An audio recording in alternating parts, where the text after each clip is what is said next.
Hi friends. நம்ம இந்த வீடியோவில் வந்து கஸ்டமைஸ் எப்படி பண்ணுறதுன்றத கியூபேஸில் பார்க்க போகிறோம். ஏன்னா வந்து இப்போ நான் சில ஆப்ஷன்ஸ்லாம் வச்சுருப்பேன், உங்கள் கியூபேஸில் இந்த ஆப்ஷன்ஸ்லாம் இருக்காது. ஸோ கஸ்டமைஸ் பண்ணிங்கன்னா என்னோடய ஆப்ஷன்ஸ் அப்படியே உங்களுக்கும் வரும். ஸோ ஈஸியாக இருக்கும், ஒர்க் ஃப்ளோ வந்து ஈஸியாக இருக்கிறதுக்காக கஸ்டமைஸ் பண்ணிக்கிறது நல்லது. ஸோ அந்த இதில் தான் வந்து கஸ்டமைஸ் பண்ணுறதுக்குன்னு ஒரு லெசன் எடுக்கிறேன் நான். கஸ்டமைஸ்க்கு முன்னாடி ஃபஸ்ட்டு வந்து ஸ்டெப் வந்து பார்த்திங்கன்னா, ஃபைலில் போய்ட்டு ப்ரிஃபரன்ஸில் போய்ட்டு அதில் வந்து ஜென்ரல் ஒரு ஆப்ஷன் இருக்குல்ல, அப்பியரன்ஸ்க்கு அப்புறம் ஜென்ரல் ஒன்று இருக்கு இல்லையா, சாரி அந்த ஆப்ஷனில் கீழே வந்து பார்த்திங்கன்னா ஜென்ரல் இருக்கும் மிடிக்கு மேலே. இதை கிளிக் பண்ணிங்கன்னா ஷோ டிப்ஸ்னு ஒரு ஆப்ஷன் இருக்கும், இதை டிக் பண்ணிக்கோங்க. இது எதுக்குன்னா, நீங்கள் எதனா ஒரு கீழே போய் நிறுத்துறீங்க வச்சுக்கோங்க, அதை பற்றின டீட்டெயில்ஸ் இருக்கும். ஓப்பன் மார்க்கர்ஸ் இப்போ பாருங்கள், இதில் போகிறேன், ஆக்டிவை டெம்போ அப்படின்னு இருக்குது. இப்போ என்ன இது ஒரு கீஸும் என்னென்னன்றத டீட்டெயிலாக எனேபிள் ரெக்கார்டு, ஸோ இதெல்லாம் வந்து டீட்டெயிலாக கொடுக்கும் இது. ஸோ அதை நீங்கள் எனேபிள் பண்ணிக்கோங்க. அப்புறம் வந்து பார்த்திங்கன்னா, இப்போ வந்து கஸ்டமைஸ்னா நம்ம தேவையில்லாதெல்லாம் எடுத்துக்கலாம், தேவைப்பட்டதை வச்சுக்கலாம் இல்லையா, அதுதான் கஸ்டமைசேஷனு. ஸோ இப்போ வந்து டிரான்ஸ்போர்ட் பேனலில் வந்து ரைட் கிளிக் பண்ணிக்கிட்டு, இப்போ வந்து எனக்கு வந்து ஜாக் அண்ட் ஸ்க்ரப் தேவையில்லை அப்படின்னா அதை கிளிக் பண்ணால் அது போயிடும். ஸோ ஒரு ஐடியா கிடைக்கும் இப்போ உங்களுக்கு. அதேமாரி வந்து ஒரு சில விஷயங்கள்லாம் தேவையில்லைன்னா நம்ம எடுத்துக்கலாம், தேவைப்பட்டால் டிக் பண்ணிக்கலாம். இதில் விர்ச்சுவல் கீபோர்ட் தேவைன்னா டிக் பண்ணிக்கலாம். இப்போ எனக்கு தேவையில்லை, ஸோ நான் எடுத்து விட்றேன் அதை. ஒரு நிமிஷங்க. ஸோ எது தேவையில்லைன்னா டிக் பண்ணிக்கலாம். இன்னொரு ஆப்ஷன் இருக்குது, இதில் ரைட் கிளிக் பண்ணிங்கன்னா செட்டப்னு கடைசியாக ஒரு ஆப்ஷன் இருக்கும் பாருங்கள். இதில் போய்ட்டு நம்ம எது தேவையில்லைன்றது எடுத்து விட்டுக்கலாம். இப்போ பாருங்கள், இப்போ எனக்கு வந்து ஜாக் வேணும், அரேஞ்சர் வேணும் அப்படின்னா நான் வந்து விசிபிள் ஐட்டம்ஸில் போய்ட்டு இந்த கீழே இருக்க யாரை கிளிக் பண்ணிங்கன்னா அரேஞ்சர் வந்துடும். அதேமாரி வந்து அரேஞ்சர் தேவையில்லைன்னா, இப்போ அரேஞ்சர் வந்து இங்கே இருக்குது, ஒரு நிமிஷம் அது கிளியராக பார்த்தா தான் புரியும்.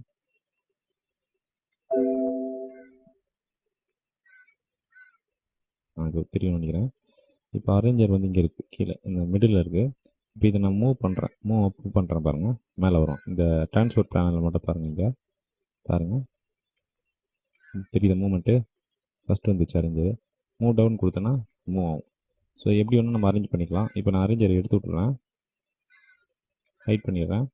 ஸோ இந்தமாரி நம்மளுக்கு எப்படி வேணுமோ கஸ்டமைசேஷன் எப்படி எது தேவையோ அதை வந்து நம்ம அரேஞ்ச் பண்ணிக்கலாம், சரிங்களா. இதை வந்து நீங்கள் ப்ரீசெட்டாக வேணும்னா, இந்த உங்களோட இது தேவைன்னா நீங்கள் என்ன பண்ணலாம்னா சேவ் கொடுத்துட்டு ஒரு நேம் கொடுத்தீங்கன்னா, ஃபார் எக்ஸாம்பிள் வந்து மை ப்ரீசெட்னு கொடுக்குறேன், ப்ரீசெட் அப்படின்னு கொடுத்துட்டு ஓகே கொடுத்துட்றேன். இது சேவ் ஆகிடுச்சு. இது எங்கே இருக்குன்னு பார்த்தீங்கன்னா, இந்த ப்ரீசெட்டு ரைட் கிளிக் பண்ணிங்கன்னா கீழே பார்த்தீங்கன்னா செட்டப்புக்கு மேலே ஒரு ப்ரீசெட், மை ப்ரீசெட், இது கிளிக் பண்ணால் வந்துடும். ஸோ இது வந்து நம்ம கஸ்டமைஸ் பண்ணிக்கலாம், எந்தமாரி எது தேவை அப்படின்றத நம்ம கஸ்டமைஸ் பண்ணி வச்சுக்கலாம். அதே டெலிட் பண்ணுறது ஈஸி அந்த ப்ரீசெட்டை. இப்போ நான் டெலிட் பண்ணணும்னு வச்சுக்கோங்க, கிளிக் பண்ணிவிட்டு இந்த மை ப்ரீசெட்டை கிளிக் பண்ணிவிட்டு டெலிட் கொடுத்தா டெலிட் போயிடும். ஸோ ரொம்ப ஈஸியாக நம்ம கியூபேஸை வந்து ஹேங் ஆகாமல் இருக்கிறதுக்கும், நம்மளுக்கு என்னென்ன கீஸ் தேவை என்னென்ன தேவைன்றதை வச்சுக்கிறதுக்கும் யூஸ் ஆகும். இது இந்த செட்டப் மெத்தட் வந்து எல்லாத்துலேயுமே இருக்குது பாருங்கள். இப்போ நான் மேலே போகிறேன், இங்கே கிளிக் பண்ணிவிட்டு ரைட் கிளிக் பண்ணேன்னா இதேமாரி நம்மளுக்கு தேவையானதை டிக் பண்ணிக்கலாம் இங்கேயே. அப்படி இல்லைன்னா செட்டப்பில் போய்ட்டு அதே மாதிரி தான் மூவ் பண்ணிக்கலாம், ஹைட் பண்ணிக்கலாம், ப்ரீசெட்டாக சேவ் பண்ணிக்கலாம். ஸோ எல்லாமே இருக்குது. இப்போ வந்து மூவ் பண்ணிக்கலாம், நான் சொன்னேன் எல்லாமே டூல்ஸில் வந்து எப்படி மூவ் பண்ணுறது டவுன் கொடுக்குறது, ஸோ எல்லாமே இருக்குது. நான் க்ளோஸ் பண்ணிடுறேன். இன்னொரு ஆப்ஷன் பார்த்தீங்கன்னா வந்து ஒரு ஆப்ஷன் என்னென்னா ட்ராக்ஸ் இருக்குது இல்லைங்களா, இங்கே இந்த ட்ராக்ஸில் போய் ட்ராக் கண்ட்ரோல் செட்டிங்ஸ்னு ஒரு ஆப்ஷன் இருக்குது. இதை போய் கிளிக் பண்ணிங்கன்னா இப்போ வந்து பார்த்தீங்கன்னா அந்த ரெக்கார்டு எனேபிளும் மானிட்டரும் வந்து கிளிக் பண்ணிக்கிறேன். கண்ட்ரோல் கிளிக் பண்ணால் மல்டிபிள் கல் செலெக்ஷன் வரும். இப்போ ஒன்று தான் செலக்ட் ஆகிருக்கு. இப்போ கண்ட்ரோல் ப்ளஸ் பண்ணி கிளிக் பண்ணிங்கன்னா மல்டிபிளாக செலக்ட் ஆகும். ஸோ இது வந்து நான் குரூப் பண்ணிக்கிறேன். ஏன் குரூப் பண்ணுறேன்னா, குரூப் பண்ணால் அது ரெண்டும் ஒன்றாவே இருக்கும் எப்போயுமே. அதுதான் குரூப்பு. மற்றதெல்லாம் சேஞ்ச் ஆகும். ஸோ இப்போ பாருங்கள், இந்த மானிட்டரும் அது மட்டும் ஒன்றாவே வருது பாருங்கள். சேஞ்ச் ஆகல. ரெக்கார்டும் மானிட்டர்.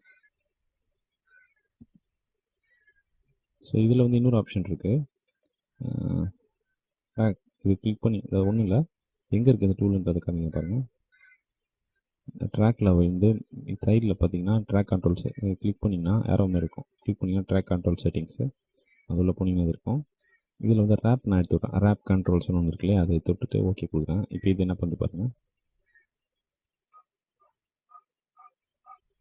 இது ஜென்ரலாக எது மூவ்மெண்ட்டும் இருக்காது இந்த டூல்ஸ். இங்கே பார்த்தீங்கன்னா உங்களுக்கு எந்த மூவ்மெண்ட்டும் இருக்காது. தெரியுதுங்களா? ஸோ திருப்பி நான் ரேப் கண்ட்ரோல் கொடுத்துட்றேன். இன்னொரு ஆப்ஷன் பார்த்தீங்கன்னா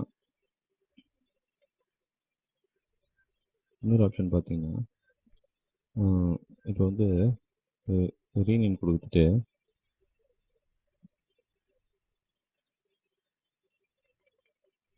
இப்போ வந்து my drum settings, my drum டேக்ஸ்னு சும்மா ஒரு பெரிய நேமாக கொடுக்குறேன். ட்ராக் அப்படின்னு கொடுக்குறேன். இப்போ வந்து ரொம்ப பெருசாக போச்சுன்னா அது ஃபுல்லாக வரல பாருங்க. தெரியுதா உங்களுக்கு? பெருசாக போச்சுன்னா கொஞ்சம் வரல. ஸோ இதுக்கு என்ன பண்ணலான்னா, ஆட்டோமேஷனில் போயிட்டு ட்ராக் செட்டிங்ஸில் போயிட்டு இதில் நேமில் வந்து 100 இருக்குது பார்த்தீங்களா? இது வந்து 150 மாற்றிக்கிறேன்.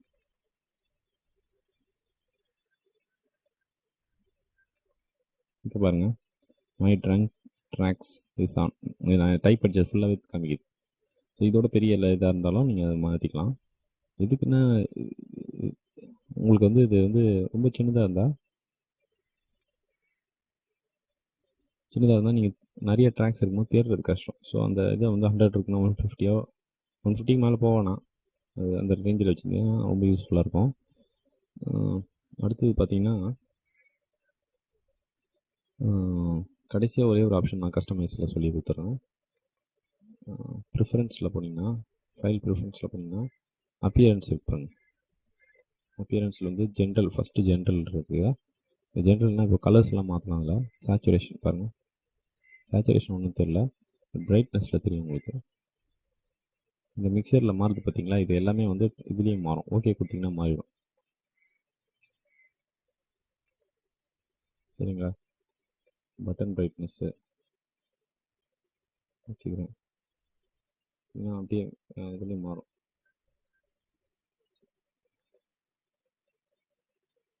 ஸோ வந்து இது ஒரு ஆப்ஷனு.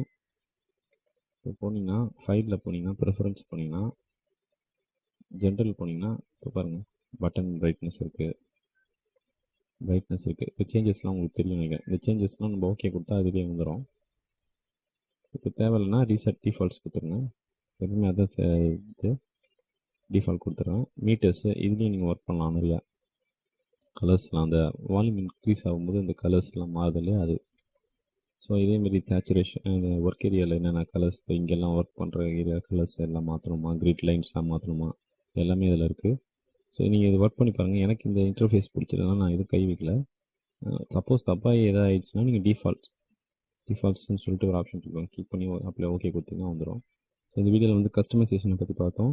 ஸோ இது ரொம்ப ஹெல்ப்ஃபுல்லாக இருக்குன்னு நினைக்கிறேன். ஏன்னா வந்து ஒர்க் ஸ்பேஸ் வந்து ரொம்ப ஈஸியாகவும் சிம்பிளாகவும் வச்சுக்கிறதுக்கு இது யூஸ் ஆகும்.